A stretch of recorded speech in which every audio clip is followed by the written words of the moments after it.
Konstitusi dalam arti material adalah perhatian terhadap isinya yang terdiri atas pokok yang sangat penting dari struktur dan organisasi negara. Konstitusi dalam arti formil adalah perhatian terhadap prosedur pembentukannya harus istimewa dibandingkan dengan pembentukan perundang-undangan lain. Konstitusi dalam arti tertulis maksudnya konstitusi itu dinaskahkan guna memudahkan pihak-pihak mengetahuinya. Dalam arti merupakan undang-undang tertinggi adalah baik pembentukan dan perubahannya melalui prosedur istimewa, dan juga ia merupakan dasar tertinggi dari perundang-undangan lainnya yang berlaku dalam negara itu.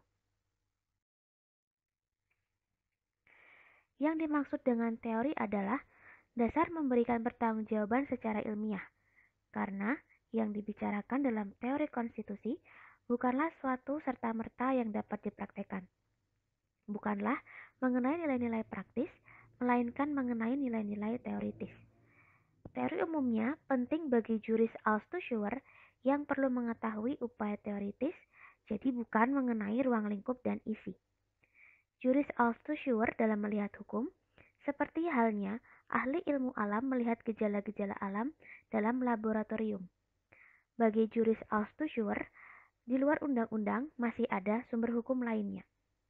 Horace Kama menyatakan, juris Althusser lebih mengetahui kekurangan-kekurangan atau kesalahan-kesalahan karena mencoba mencari sebab dengan mengadakan analisa-analisa terhadap suatu peristiwa untuk menemukan caranya yang lebih baik dan sempurna bagaimana melaksanakan hukum itu.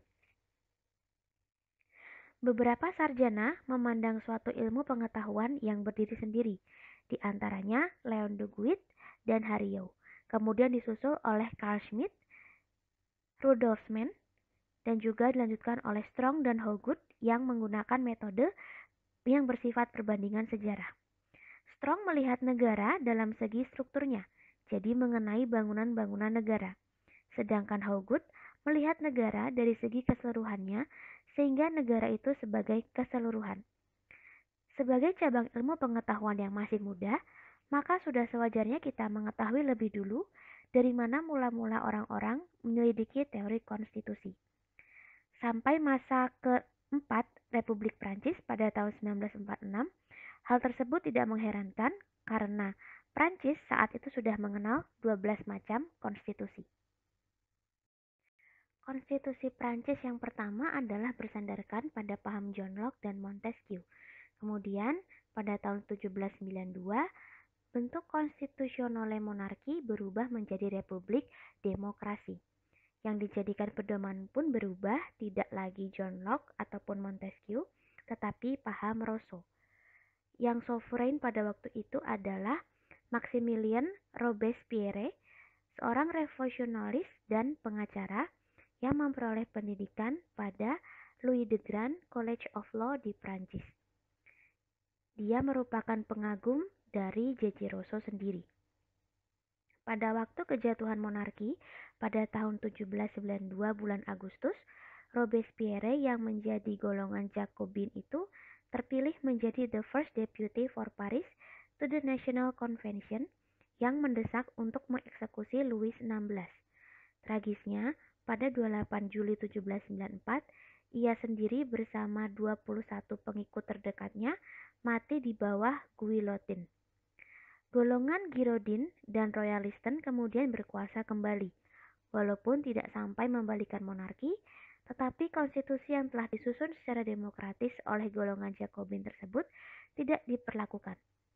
Konstitusi Prancis lalu memperoleh bentuk yang lain, demikian selanjutnya. Sehingga pengalamannya dalam pembuatan konstitusi, Prancis menganggap dirinya sebagai ahli. Menurut mereka, konstitusi Prancis pada tahun 1946 adalah kodifikasi yang sudah lengkap dari hasil filsafat, kesenian, dan ilmu pengetahuan. Karena batang tubuh konstitusi tersebut merupakan pengkhususan dari beberapa sendi yang telah merumuskan peraturan yang lengkap.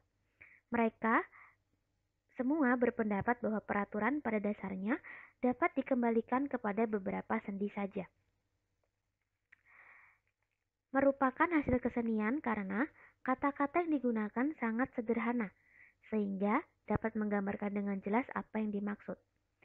Paul Scholten mengatakan, metode konstruksi dalam penyusunan hukum positif akan dibagi menjadi dua, yaitu yang menggunakan abstrak dan yang kedua menggunakan determinasi. Dan konstruksi yang baik tersebut harus mengandung 4 hal. Yang pertama, harus menutupi atau meliputi sendi-sendi dan bahan-bahan hukum yang akan mencakup seluruh lapangan hukum positif. Yang kedua, harus memenuhi syarat estetis. Yang ketiga, harus harmonis, tidak ada pertentangan. Yang keempat, harus hemat dan rasional, yang berarti tidak panjang tetapi menggunakan kata yang singkat. Apabila pendapat sarjana Prancis dibandingkan dengan keempat syarat tersebut, maka yang diperlukan dalam konstruksi hukum positif dikatakan hasil filsafat, kesenian, dan ilmu pengetahuan ternyata merupakan yang dilakukan seperti sarjana pada umumnya. Dalam bukunya Trade The Droit Konstitusional disebut juga dengan ajaran fungsi sosial. Metodenya adalah tinjauan secara sosiologi hukum. Titik tolaknya adalah The Droit Sosial atau hukum yang hidup di masyarakat.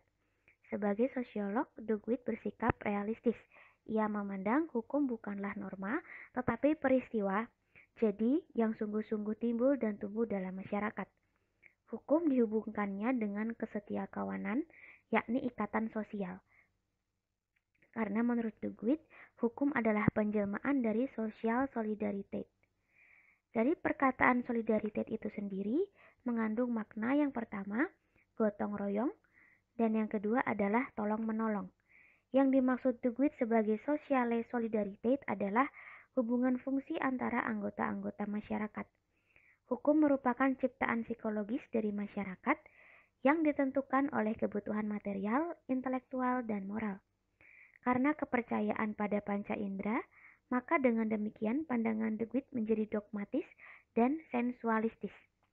Oleh sebab itu, konsepsinya bersifat realisme kepanca inderaan. Yang kita jumpai dalam masyarakat sederhana disebut yang bersendikan kebersamaan, dalam arti segala sesuatu yang dikerjakan bersama. Anggota masyarakat terikat dalam tradisi sehingga tidak bisa bergerak sesuai kemauannya masing-masing. Semuanya didorong oleh tertib ilmiah, misalkan hukum adat. Masyarakat hukum adat menerima bangunan-bangunan hukum adat yang diwarisi dari nenek moyang tanpa kemauan untuk mengubahnya. Walaupun demikian, mereka tidak merasa dipaksa. Mereka menjalankan tugas pekerjaannya masing-masing seperti berputarnya roda. Dalam masyarakat yang sudah maju, yang disebut dengan bersendikan pembagian kerja, sudah ada diferensiasi, spesialisasi, dan determinasi. Sudah ada persetujuan kehendak secara sukarela, sudah ada hubungan timbal balik, dan yang menimbulkan tugas-tugas kemasyarakatan juga timbal balik. Menurut De Guit, sociale solidarity itu muncul dalam perasaan hukum perorangan, sehingga pengertian-pengertian tidak lagi dianggap sebagai hak asasi alamiah, tetapi merupakan fungsi sosial. Demikian pula tentang pengertian badan hukum, kehendak negara, dan lain-lain. Semua itu hanyalah pengertian-pengertian yang tidak nyata karena harus dikesampingkan. Berkenaan dengan negara, De Guit menganggapnya hanya merupakan fiksi belaka, karena yang nyata-nyata ada bukanlah negara, melainkan penjajahan dari sekelompok manusia yang kuat terhadap sekelompok manusia lainnya yang lemah. Tetapi mereka memerintah bersandarkan pada hukum yang timbul dalam masyarakat itu sendiri. Menurut De Guit, hukum bukanlah hanya tercantum dalam undang-undang, melainkan menjelma dalam sociale solidarity. Sehingga yang sesungguhnya berdaulat adalah masyarakat itu sendiri. Menurut De Guit, peraturan hukum objektif itu tidak tergantung pada kehendak manusia. Dan pekerjaan membuat undang-undang sesungguhnya bukanlah membentuk norma-norma, tetapi menemukan, menetapkan apa yang sudah ada dalam masyarakat. Menurut kenyataan bahwa menentukan struktur negara adalah dimiliki oleh kaum kapitalis maupun feodal, maupun kaum militer atau lain-lainnya yang memiliki faktor-faktor kekuasaan yang nyata di dalam masyarakat. Menurut Duguid, konstitusi bukanlah sekedar undang-undang dasar yang memuat sejumlah norma-norma, tetapi struktur-struktur negara yang nyata terdapat dalam keadaan masyarakat. Dengan kata lain, konstitusi adalah faktor-faktor kekuatan yang nyata yang terdapat dalam masyarakat yang bersangkutan. Bukunya Precis de Droit Constitutionnel, ajarannya disebut ajaran tentang kelembagaan, metodenya tinjauan secara sosiologi hukum. Sebagai titik tolak, Haurio yang sosiolog itu melihat masyarakat yang sesungguhnya sebagai suatu peristiwa moral, yakni suatu bangunan moral. Haurio adalah ahli hukum Katolik yang ajarannya dipengaruhi oleh Thomas Aquino van Inden ler Plato. Sebagaimana ajaran Plato, maka Haurio menyatakan bahwa manusia senantiasa dipengaruhi oleh ide-ide dari dunia cita, dan ide itu menjelma menjadi kenyataan dalam masyarakat sebagai kenyataan, dan terjadi penjelmaan kembali dari ide-ide. Berkenaan dengan negara, Haurio menganggapnya sebagai penjelmaan dari cita-cita moral.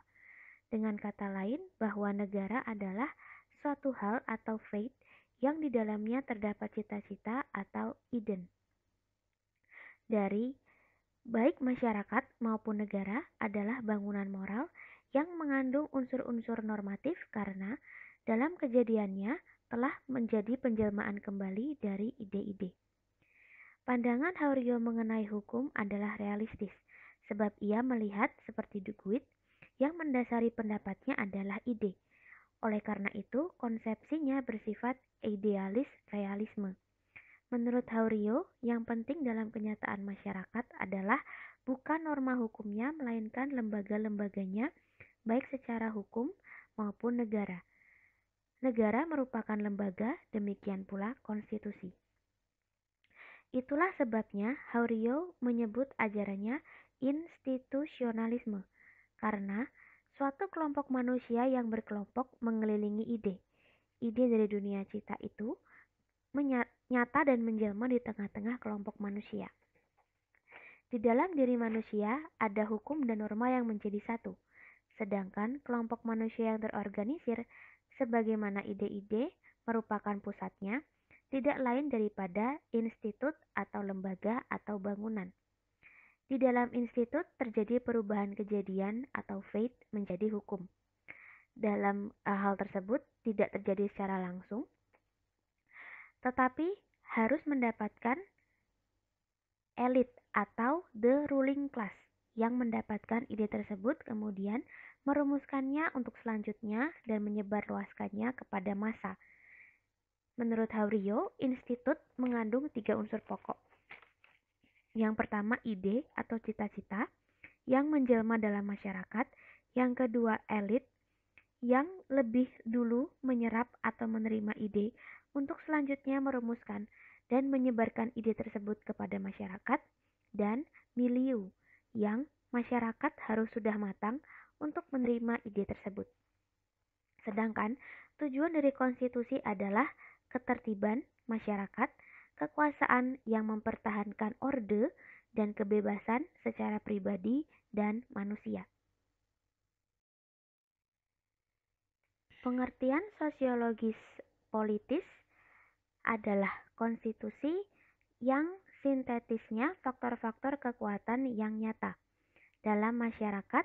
Jadi konstitusi menggambarkan hubungan antara kekuasaan-kekuasaan yang terdapat dan nyata dalam suatu negara. Kekuasaan tersebut antara lain raja, parlemen, kabinet, kelompok penekan, partai politik, dan lain-lain. Itulah yang sesungguhnya disebut sebagai konstitusi. Secara yuridis, konstitusi adalah suatu naskah yang memuat semua bangunan negara dan sendi-sendi pemerintahan. La Salle dipengaruhi oleh kodifikasi yang menyamakan konstitusi dengan undang-undang dasar. Dari pengertian sosiologis atau politis, La Salle juga menganut paham bahwa konstitusi sesungguhnya mengandung pengertian yang lebih luas dari sekedar undang-undang dasar. Berkenaan dengan pengertian yuridis, maka paham Lassalle sudah sesuai dengan paham modern tentang bentuk konstitusi, yaitu harus merupakan naskah tertulis. Tetapi, tentang isi konstitusi masih tidak sesuai, karena menurut paham modern bahwa tidak semua lembaga atau bangunan akan tetapi hanya garis besarnya saja. Lassalle tidak memberikan ketegasan tentang ciri konstitusi sebagai undang-undang yang tertinggi. Menurut Struycken, konstitusi adalah undang-undang yang memuat garis besar asas-asas tentang organisasi daripada negara. Penganut paham bahwa konstitusi sama dengan undang-undang dasar, tetapi tidak menyebutkan dengan tegas tentang sifat undang-undang yang tertinggi dari konstitusi. Undang-undang menurut Struycken juga menghendaki konstitusi sebagai naskah tertulis sesuai dengan paham modern. Mengenai isi konstitusi dinyatakannya sendi-sendi dan asas-asas, jadi hanya memuat sendi-sendi dan asas-asasnya saja, tidak usah mencerminkan seluruh masalah yang penting secara lengkap, sesuai pula dengan pernyataan atau paham dari hukum modern. Undang-undang dasar adalah suatu jenis istimewa. Jadi, undang-undang dasar merupakan spesies dari pengertian genus undang-undang. Biasanya, undang-undang itu dibedakan secara material dan formil. 3 pengertian undang-undang menurut Gruis adalah: yang pertama, undang-undang sebagai hukum objektif. Arti kuno ini dapat kita lihat dari istilah sah atau menurut undang-undang yang berarti sesuai dengan hukum yang berlaku, atau sah menurut peraturan hukum yang objektif. Memenuhi 4 syarat. Yang pertama, pemenuhan kehendak, sebab yang halal, kemampuan menurut hukum dari masing-masing pihak, dan perihal tertentu dari pasal 1320 KUH Perdata. Yang kedua, undang-undang dalam arti formal berarti suatu keputusan yang berasal dari kekuasaan tertinggi negara, yakni parlemen serta pemerintah. Undang-undang dalam arti ini tidak lain daripada persesuaian kehendak antara parlemen dan pemerintah. Undang-undang dalam arti material berarti setiap keputusan penguasa yang mengandung tujuan yang bersifat umum. Setiap keputusan penguasa berarti tidak perlu yang tertinggi tetapi badan apa saja asal mempunyai kekuasaan legislatif. Jadi mungkin provinsi atau kabupaten mempunyai tujuan yang bersifat umum. Undang-undang dasar dalam arti formal adalah suatu undang-undang yang dibuat istimewa, ditinjau secara istimewa. Jadi menurut Gruis, undang-undang dasar bukanlah undang-undang biasa melainkan undang-undang istimewa yang dibentuk dan diubah secara istimewa. Undang-undang dasar material adalah suatu undang-undang yang mengatur pokok-pokok dari alat perlengkapan negara dan penyelenggaraan negara. Jadi, tentang isinya adalah mengenai struktur negara, fungsi administrasi negara. Undang-undang dasar sebagai hukum tertulis memuat hal-hal yang penting atau fundamental karena undang-undang dasar harus dibentuk dengan cara yang istimewa. Undang-undang dasar sebagai naskah yang mempunyai nilai-nilai kenegaraan. Naskah politik, misalnya, naskah uni yang penting isinya. Menurut Gruis, undang-undang dasar sama dengan undang-undang yang tertinggi dan yang baik prosedur maupun pembentukannya serta perubahannya haruslah istimewa. Hal tersebut membedakan undang-undang dasar dari undang-undang biasa. Hallgood dalam bukunya Modern Constitution Since 1787 mengupas 2 macam bangunan negara, yakni bentuk negara dan bentuk pemerintahan. Oleh karenanya, hanya diambil 3 macam saja. Yang pertama, spontaneous state. Konstitusi disebut revolusioner. Negara yang timbul sebagai akibat dari revolusi. Dengan demikian, konstitusinya pun bersifat revolusioner. Dan oleh karenanya, konstitusi disebut sebagai revolutionary constitution. Yang kedua, negotiated state. Konstitusinya disebut parliamentarian constitution. Negara bersandarkan pada kebenaran relatif. Umpamanya, di antara kebenaran relatif dan untuk membentuk atau menentukan atau menemukan kebenaran pada hakikatnya adalah melalui forum diskusi dan negosiasi. Berarti kemudian ada take and give. Parlemen adalah tempat di mana diskusi dan negosiasi tersebut dilaksanakan, sehingga tercermin dalam konstitusi negara yang bersangkutan merupakan ciri-ciri dari negotiated state. Oleh karena itu, konstitusinya disebut parliamentarian constitution. Derivative state, konstitusinya disebut neo-national constitution. Derivative state mengambil pengalaman dari negara-negara yang sudah ada.